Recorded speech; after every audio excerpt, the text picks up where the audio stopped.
Some actors fell 300 feet on camera, while the director kept rolling. Some were blinded by studio lights and crashed into oil wells. Some drowned in quicksand while cameramen died trying to save them. The footage was used in the final cut. The deaths were exploited for publicity, and the show went on. Here are 10 actors killed by their own stunts. Number 10. Brandon Lee. On March 31st, 1993, Brandon Lee walked into his apartment set carrying groceries while actor Michael Massey fired a .44 Magnum from 15 feet away. The props department had obtained live ammunition from a pawn shop weeks earlier to create dummy rounds, removing the powder but critically failing to remove the primers. When fired for a close-up, an ignited primer separated a bullet from its casing and lodged in the barrel. 14 days later, blanks replaced the dummy rounds. When Massey pulled the trigger, the gunpowder propelled the lodged fragment with near-live ammunition force, striking Lee in the abdomen and severing 2 arteries. District Attorney Jerry Spivey announced no criminal charges on April 27, 1993, stating there were so many people involved in negligence that it would be difficult to convict anyone. Lee's mother, Linda, settled out of court with 14 entities in October 1993. The Crow was completed using stunt doubles and pioneering CGI techniques that digitally imposed Lee's face onto stand-ins for the final 8 days of filming. The actual shooting footage was never included. The film became a critical and commercial success, earning $50 million at the box office. Massey later said what happened to Brandon was a tragic accident. It's something I'm going to live with, reportedly suffering nightmares until his death in 2016. Well,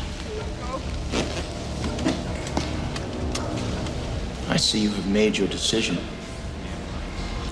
Now let's see you enforce it. Number 9. Vic Morrow. At 2:20 a.m. on July 23, 1982, Vic Morrow carried 2 child actors, 7-year-old Micah Dinley and 6-year-old Renee Shinyi Chen, through a river while a helicopter flew 25 feet overhead as pyrotechnic explosions detonated around them for Twilight Zone: The Movie. Director John Landis had hired the children to work past midnight without a waiver, paying them under the table and hiding them from authorities. A large mortar pyrotechnic effect detonated while the helicopter's tail rotor was positioned above it. Debris struck the rotor, causing it to detach, and the helicopter spun out of control and crashed into the river, killing all 3 instantly. Shortly before the fatal shot, Morrow allegedly told friend Dick Peabody, "I must be out of my mind to be doing this. I should have asked for a stunt double. What can they do but kill me?" This became the first time a film director faced criminal charges for on-set events. John Landis, George Folsey Jr., pilot Dorsey Wingo, production manager Dan Allingham, and explosives specialist Paul Stewart were charged with involuntary manslaughter. After a 10-month trial, all 5 were acquitted. Civil suits settled with Morrow's daughters, including actress Jennifer Jason Leigh, receiving $850,000. Warner Brothers controversially argued that 6-year-old Renee Chen knowingly assumed the risk. Steven Spielberg ended his friendship with Landis, stating no movie is worth dying for, and filming accidents fell 69.6% between 1982 and 1986, as the Directors Guild of America established regular safety bulletins,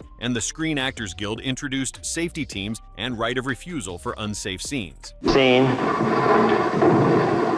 will come across in a second.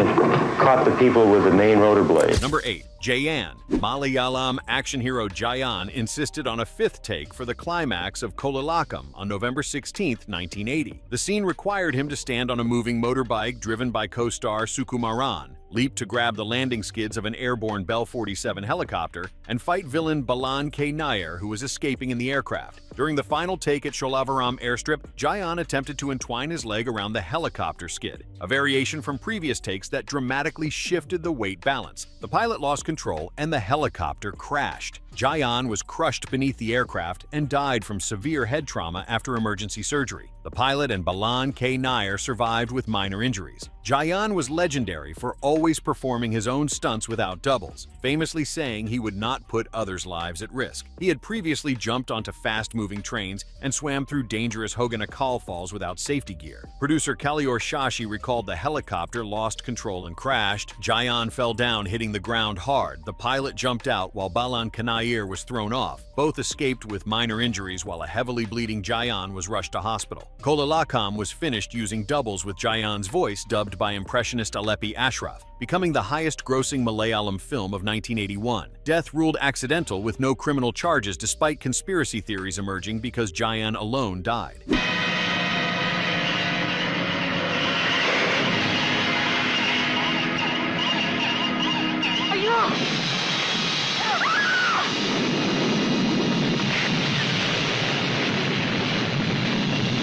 Number 7. Meter Chaibancha. On October 8, 1970, Thailand's biggest superstar leapt from the ground to grab a rope ladder hanging from a helicopter for the finale of Insi Thong, a film he produced himself. Meter Chaibancha only managed to reach the lowest rung with his hands. Unaware of this precarious grip, the helicopter pilot flew higher as cameras continued rolling. Meter lost his hold and fell approximately 300 feet to his death at Dong Tan Beach, Jomtien, Pattaya. The entire accident was caught on film. For safety, there should have been 2 shots, the first with Meiter at low altitude and a second with a stunt double at height. Instead, Meiter performed the entire sequence himself without a safety harness or backup measures. In a controversial decision, the footage of Meiter actually falling was initially included in the theatrical release. The fatal fall has since been removed from DVD versions, replaced with the helicopter flying off followed by a memorial text scroll. When he died, 18 productions came to a standstill because he starred in everyone. Meiter's death effectively ended the 16mm era that had defined Thai cinema since World War II.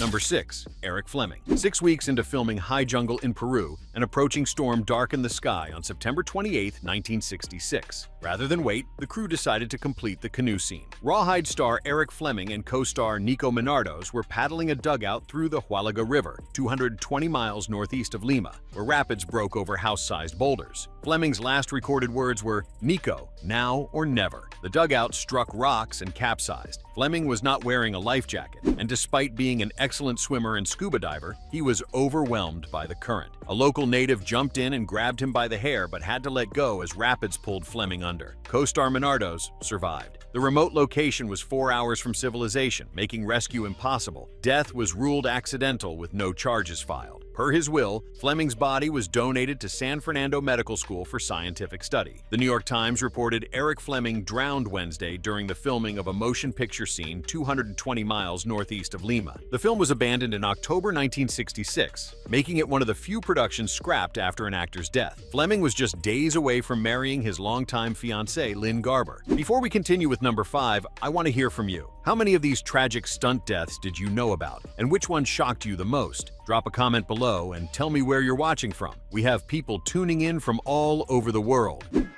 Mrs. Bradley. Thank you.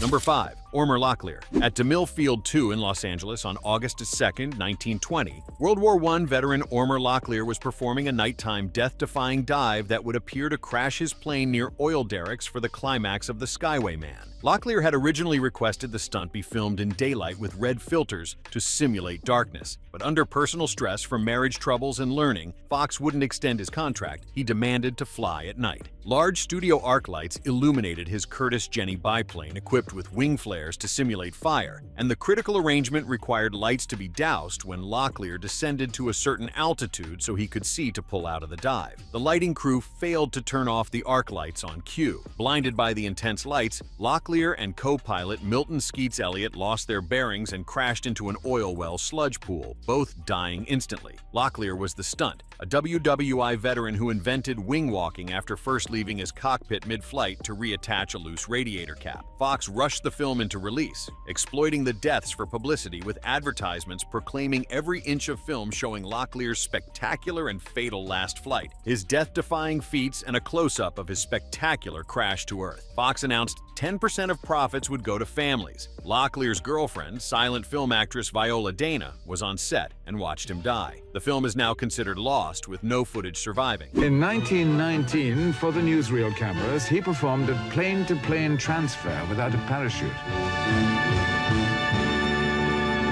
Number 4. Yevgeny Urbansky. On November 5, 1965, Soviet star Yevgeny Urbansky was performing a car stunt requiring the vehicle to jump over sand dunes in the Bukhara Oblast, Uzbekistan for director. The car overturned while jumping a dune, rolled violently, and Urbansky sustained severe injuries including a fractured cranial vault. He died at the hospital. His sudden and tragic death caused great resonance across the Soviet Union, and conspiracy theories emerged including claims of planned murder and suspicions he was entirely intoxicated. In 2022, Mosfilm published the preserved footage of the fatal accident, discovered during an internal inspection. Mosfilm director Karen Shakhnazarov stated, "We didn't know all the details of what happened then." The footage confirmed Urbanski was in the vehicle performing the stunt rather than using a double. Director was eventually released in 1969, 4 years posthumously. Urbanski was considered one of the most talented Soviet actors of his generation, known for The Communist in 1958 and the internationally acclaimed Ballad of a Soldier in 1959. Critics said he created a whole cinema epic with peculiar aesthetics. Стала роковой. Находившийся за рулем каскадер выжил. Актер, который мог и не участвовать в сцене, снятой на общем плане, скончался в больнице. Ему было 33 года.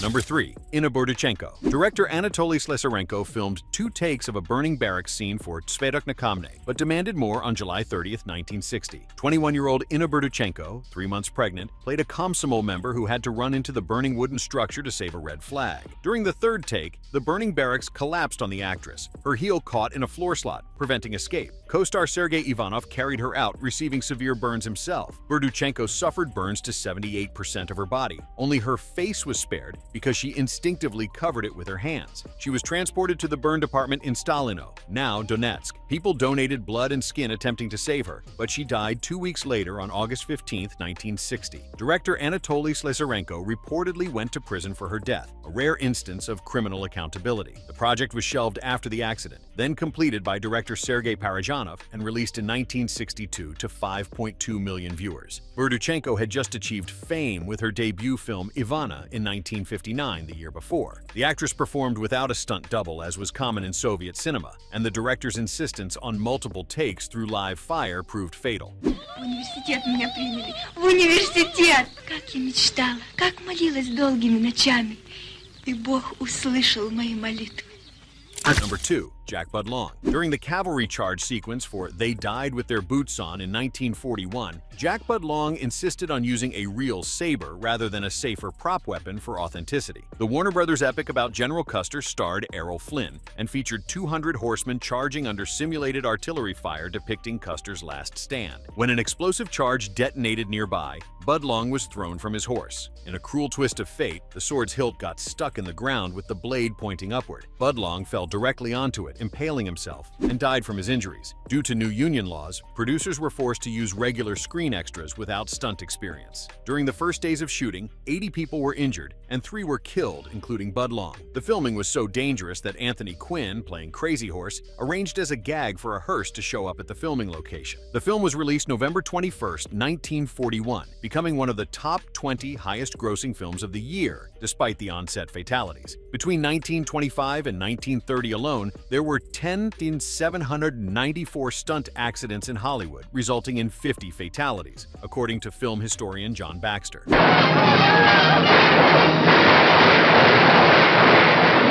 Number 1. Grace McHugh. On July 1, 1914, 16-year-old Grace McHugh was performing a horseback river crossing scene in her first lead film role for Across the Border. The swollen Arkansas River near Canyon City, Colorado was substituting for the Rio Grande. The current caused her horse to stumble and throw her into the water. Camera operator Owen Carter immediately jumped in to rescue her and succeeded in pulling her to a sandbar approximately 320 feet from shore. Initially, the crew thought both were safe. However, the sandbar contained quicksand, and both McHugh and Carter were swept away by the powerful current. Both drowned. Carter's body was found 5 days later over a mile downstream. McHugh's body was found 12 days later, 9 miles from the scene. This was reportedly a reshoot because the original footage had been satisfactory but was damaged. Owen Carter posthumously received the Carnegie Hero Award for his rescue attempt. The film was completed and released in August 1914. The studio exploited the tragedy in advertisements, the greatest of Mexican War features in which Miss Grace McHugh, the beautiful and daring leading lady, lost her life. This is considered one of the first documented on-set film deaths in American cinema history. This incident occurred in the Wild West era of filmmaking with no safety regulations, stunt coordinators, or rescue equipment.